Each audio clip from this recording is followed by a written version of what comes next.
Tegu Swagwego. It's the 1st of May here on the Oneida Nation Reservation in Wisconsin, and it's been 50 days since we implemented the Safer at Home order here on our reservation. This is our 8th Facebook Live segment, and it's been going well. We want to thank everybody who's watching us and who's supporting us and sending us some real positive comments. We also want to encourage you to reach out to others and ask them to join us, and hopefully our communication reaches everybody at some point in time. The videos are kept up, so you can go back and watch them. We've been lucky. Our numbers have been pretty steady, and I think Dr. Veer is going to give us a look at what the changes are and what's coming very soon as we increase our testing ability. So with that, Dr. Veer, can you give us an update? Sure. Thank you, Ravi. Sagoli, greetings everyone. I will try to provide an update based on some of the questions that I've been receiving through feedback with Facebook Live. As Bobby mentioned, we now have a concern within our county, and as you're probably aware, there's a large outbreak of multiple cases being diagnosed with the meat packing plants in our area. This has pushed our Brown County numbers up to 1,057 as of this morning, with 3 deaths. There are hundreds of cases in that meat packing plants within our region, and there's several households as well that are in household contacts that are potentially impacted as well. So we have the Wisconsin National Guard here doing community testing for all those household contacts of those workers within the region. Another question that keeps coming up, and Bobby mentioned that briefly, is COVID testing available at Oneida? So yes, we have COVID-19 testing available within the Oneida Comprehensive Health Division. We are testing any individual that has COVID-19 symptoms, or if you are a household contact of someone who was positive working at a meat packing plant, we would be able to test you. The process we follow is you call us at the Oneida Community Health Center 869-2711 number, speak to a triage nurse who will take your information, get all the intake, and then make recommendations on how you access that testing. Some of the symptoms to be aware of for COVID-19 include fever, cough, shortness of breath, chills, shaking chills, sore throat, muscle pain, new loss of smell or taste. So these are some of the common symptoms. Headache, some people can have a headache as a symptom of COVID-19. So if you have any of these symptoms, please call our triage number, and we will get you scheduled for testing. As we are testing more people, our numbers potentially may go up, especially since we have now the capacity to test people with milder symptoms. And as we test people with milder symptoms, we anticipate our positive counts will probably go up, which is actually not a bad thing, because we would then have a better estimate of what's going on with infections within our community, and we would have a better opportunity to really stop the spread of this disease. Also, I'd like to point out that a negative test, when you do have a test, does not mean infection cannot occur in the future. So it's always important that we practice those precautions, and a negative test does not mean you have immunity to the disease. Some of the other questions that keep coming up is, what is our COVID-19 status within Oneida? So as I mentioned, there's 1,057 cases in Brown County. As of this morning, we have 8 within Oneida jurisdiction, 5 in Brown, and 3 in Outagamie. In Wisconsin, we have 68,054 tests as of this morning, with 316 deaths. Within the IHS system, we were at 3,106 positive cases as of last night.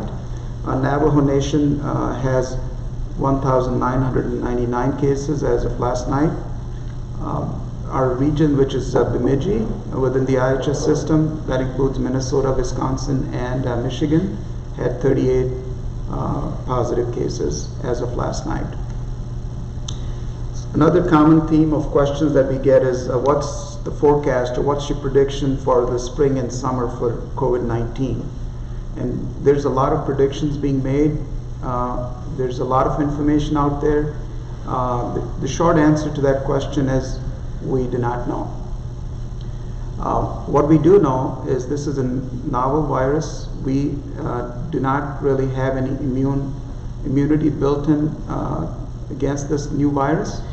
And our predictions and projections are really based on our flu pandemic of 1918. And those projections do not look positive, to say the least. There's also a lot of misinformation and disinformation in addition to information about this. And with the pandemic, we're also dealing with a infodemic. And I really had to look this up. I wasn't aware this was a word, but I guess it is. So what I would say in summary to that question about forecast and prediction, we really don't have a clear idea of what's going to happen in the future. What we do know, and these are proven facts, that we do have a lot of information on how we can prevent this disease. So my recommendation really is please practice physical distancing. Wash your hands, use a face covering or a mask when you're out in public. This is really for your protection, your family's protection, and for the protection of the larger community. So please do it for yourself, do it for your family, and for the larger good of the community.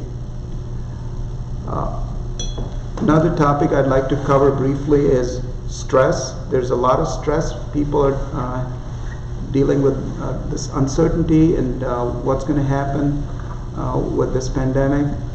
A lot of unknowns and uncertainty. A lot of us resort to watching news constantly, and watching too much news does not really make us more informed about this epidemic. So our suggestion really is to curtail your news watching to maybe less than an hour a day. Watching news constantly will add to anxiety levels and stress with really no proven benefit. Turn to reliable sources of information like the CDC, the WHO, or the Department of Health Services website for COVID information. Take care of your physical health and your mental health.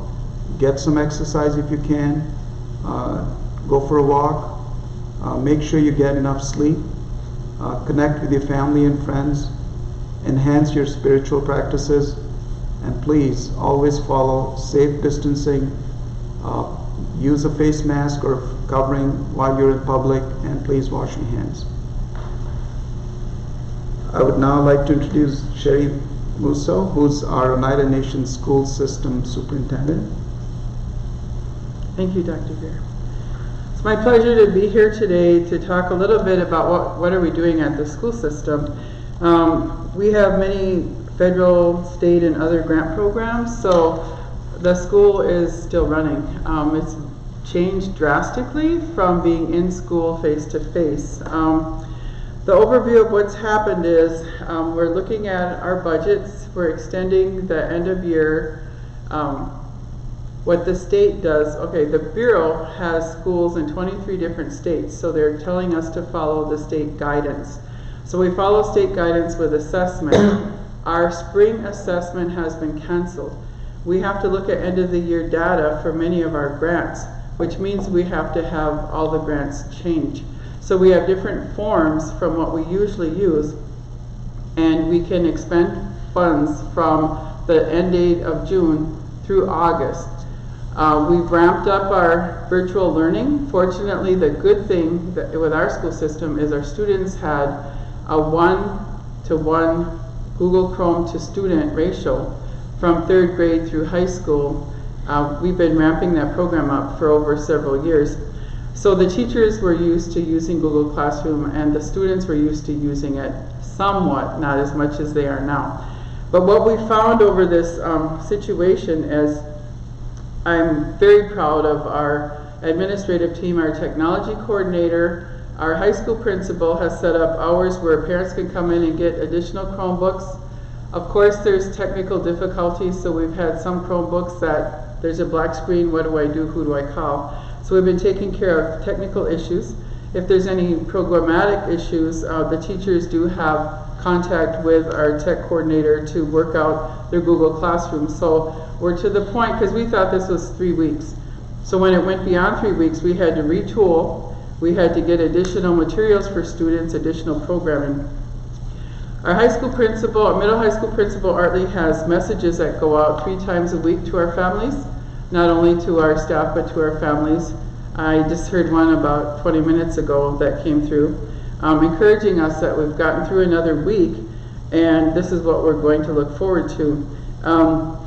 We did have our spring break virtually. We still kept on, and some of the students that were working with us, we got caught up. So the teachers are making phone calls to homes, they're doing Google Meets with the students, and they're doing virtual meetings each week with their supervisors. In the school system, we have Artley Skenandore's meeting with the clans of the teachers.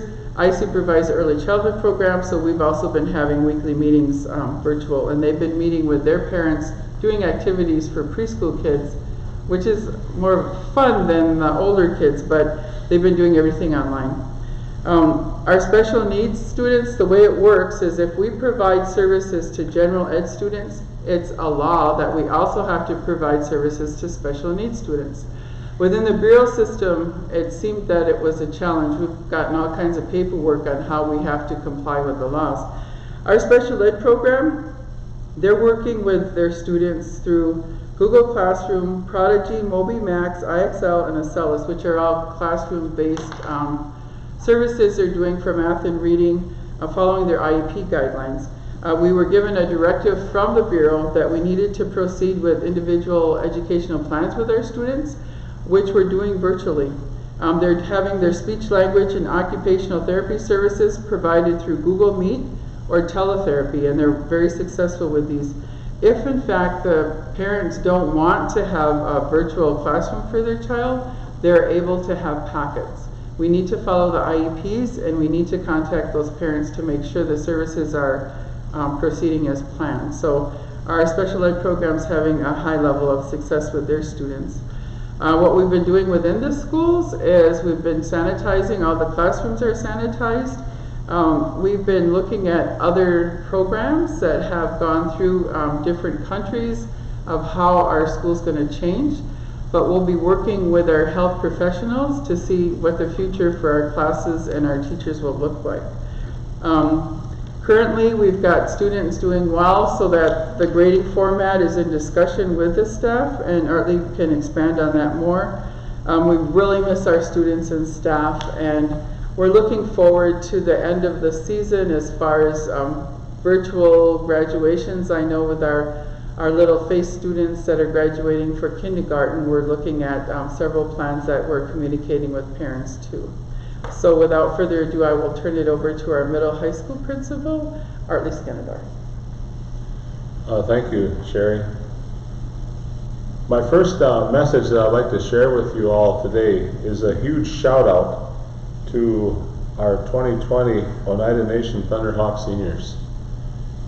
As we've seen many messages from around the country, actually, relative to seniors and what they've missed. And my heart goes out to each one of them and to their families. And the encouragement that we'd like to offer today is to let you know that we all miss you, and also to know that for the community, most importantly, is that our seniors have been very diligent over this, over their career in high school, to where many of them were already concluded their credit requirements for graduation prior to usually through the first semester of their senior year the second semester is usually time dedicated for them to take courses at NWTC, College of Menominee Nation,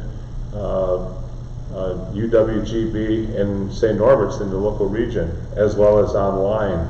So from that standpoint, I want to first create that feeling of comfort that our seniors are in good shape to graduate and to earn their diploma. My second message also is specific to that, is that in talking to students and talking to families and members of the community, as you all know, the graduation of the Oneida Nation High School is a community event. It's a celebration of accomplishment, and it's also a celebration of sovereignty of education for our nation. So without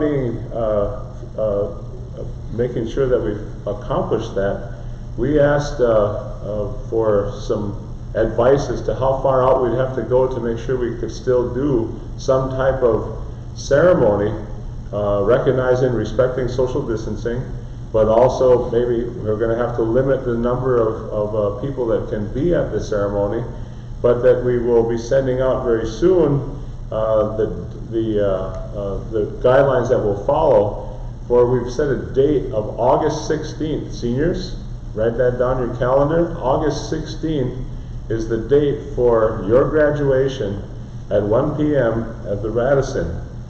And we wanted to do that versus a virtual because it is the community event. It is a celebration of education for the nation, and we wanted to make sure that we fulfill that.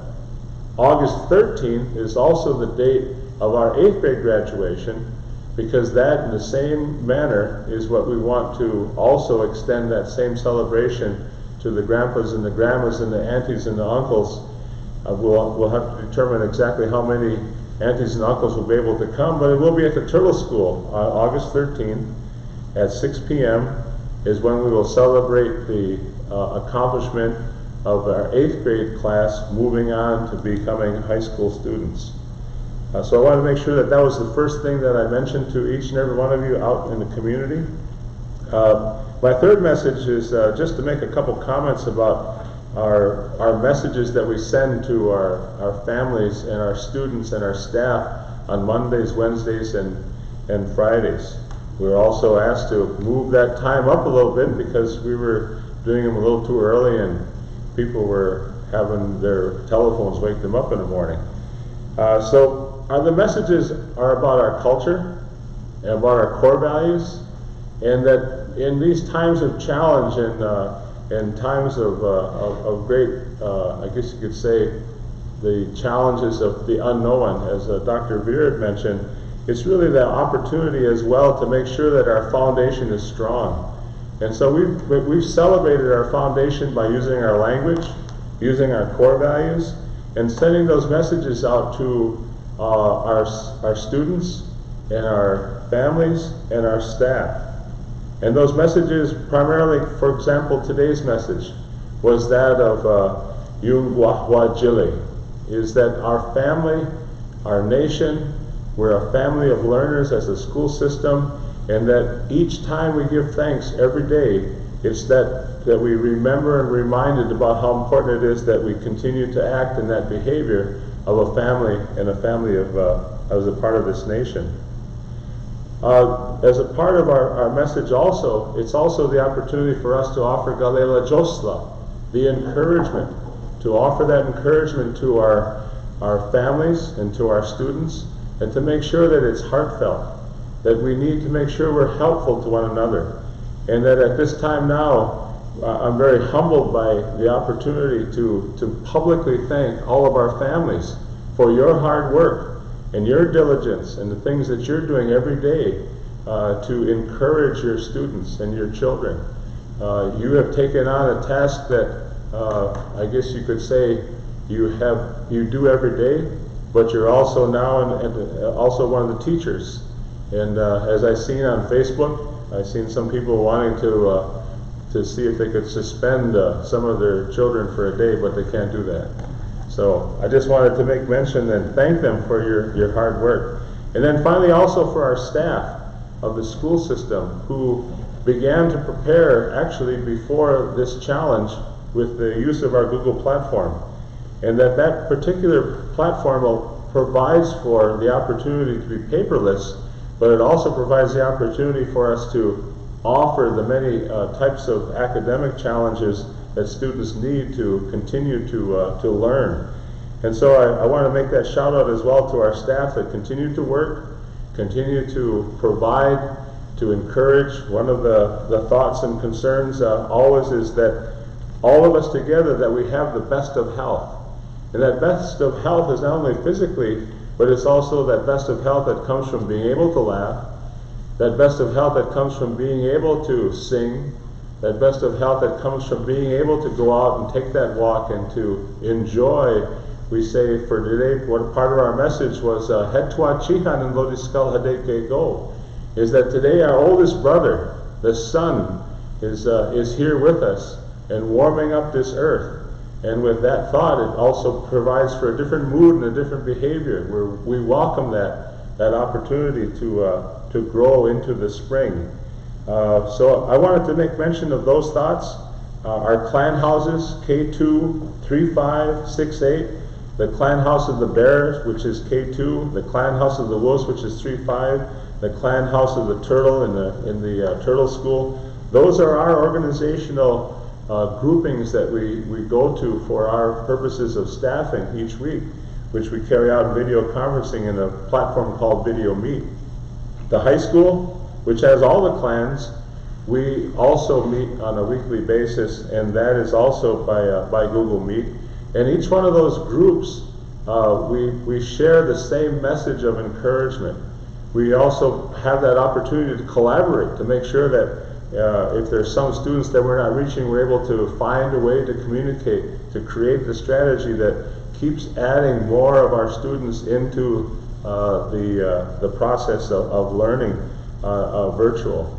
So when we look at where we started on March 16th as the school closed to today, as we look and reflect upon it, we've covered in those 50 days we've covered a large journey of learning, and we'll continue that journey, and we'll also be communicating to our parents and to our students for the time when you'll be able to come and pick up your things between now and June 4th. For our staff, we'll be communicating to how they will help us prepare those materials from the school to close out this school year. And then we'll create that transition. We'll create that communication, for the purposes of what the summer will look like. My last two comments that I'd like to make is one is in reference to the meals that the school shares on a daily basis with the community. That when we have the sites that we've established, one being County H, one being Three Sisters, one being down in the Civic Center in the Site 1 area, and one being here at the Norbert Hill Center. The Civic Center has been used up until this week, and we're now transitioning over to the Undercroft by the library. There would be good signage, but we want to make sure that on inclement days that we're able to make sure that we protect those that are also handing out the lunches. And I will say this with an awesome shout out to our kitchen staff and to everybody that helps, is that we're in excess of about 12 to 14,000 lunches right now that we do. And I say 12 to 14 because I didn't have the first part of March added in, but 12,000 lunches that we've fed our community. And that's where we're taking care of each other. So that's an awesome feeling, and it's also an awesome responsibility. And I wanted to extend that thank you to everybody that's been a part of it till now as we continue on. We'll also be adjusting our summer program, food program a little bit, and we will communicate that at the end of this school year as well. And my final shout out is for all of the seniors and for their families, that we sent out a notice this week that there's also a virtual recognition, an Indigenous recognition today at 1:00 p.m. Central Time. It's called the Virtual Indigenous Commencement. And what that is the social media event that's on Facebook that you can go to, and you'll find recognition for those that are in high school, vocational, tribal colleges, community colleges, baccalaureate, post-baccalaureate. It's really a celebration of learning. And the people that they've assembled to share that message with you are some of the best across this Turtle Island. So if you can go there even for 5 minutes and listen to some of the people talk and offer you the encouragement of making sure that your learning path continues beyond high school, I certainly invite every high school student, every college graduate to partake of that social media opportunity and event today. Thank you, Art. Getting questions as usual, and we're going to go to our questions, but also about the face masks. We do have face masks, and it's difficult to talk with these face masks on, but as every segment we practice the social distancing. We keep ourselves far enough away from one another. We do have the face masks, and we wear them in and out, but during this segment we have, some of us have been taking them off. I have 2 questions for Dr. Veer. One he kind of answered, I think, but maybe just to go over it again is what resources we have for managing employee stress, and can I still get a prescription at the health center? Yes, our pharmacy is open 8 to 4:30. So yes, we can fill all those prescription refills. We're also doing new prescriptions for patients that need them. The second question was about resources available for stress. There's multiple resources. We have our behavioral health team that is still available. They're doing virtual visits, phone visits, and we also have employee assistance program and ERC that you can access by phone. I will share a link with Bobby after this call, and there are resources from UW-Madison about stress reduction activities, apps, resources for employees, for family. So there's a lot of good information out there from the UW psychiatry website as well that we could all use. So I'll share that information as well. All right, I just want to acknowledge that there's a lot of appreciation being expressed for the Oneida Nation school systems, for the lunches, for the teachers, for everything that you've been doing, for the community Thanksgivings and outreach that goes on. So it's good to see all those that are extending an appreciation for that. But we also have a question about, will the diplomas be delivered on time? There's applications coming in for minor trust to the enrollment office. Yes, we've what we're going to do is we will work with the trust in terms of the diplomas and making sure. That was one of the first things that we discussed and how we would accommodate to make sure that time frames would be met for that. And so they will, our students will get a copy of their diploma that they can then extend to trust for that purpose. But I also want to offer some encouragement to our students as well and to our families to carefully consider deferring that first payment, because with the economic situation that our world is in today, there is a way and there's a process that trust is familiar with that you can defer. You can take some of it, but you can defer the rest for a year, and that economically and mathematically will allow you to probably recover some of those interests that you've lost through the market, because it's an investment. And so I've been doing my homework with trust to look at how we would, what needs to be done. And if you have any questions, feel free to either email me or give us a call at the office, and we can go over that. But I just wanted to, since I have this opportunity, I want to talk to my seniors and say, think about that deferring for a year, and for that purpose of increasing your overall benefit. All right, Dr. Veer, There's a question specific to, are there emergency dental appointments available? However, perhaps you can just talk about the level of services that are available and what is sort of being in abeyance for right now. Optical, dental. Absolutely. Yes, all those services within the Oneida Comprehensive Health Division that were available prior to this public health emergency are still available.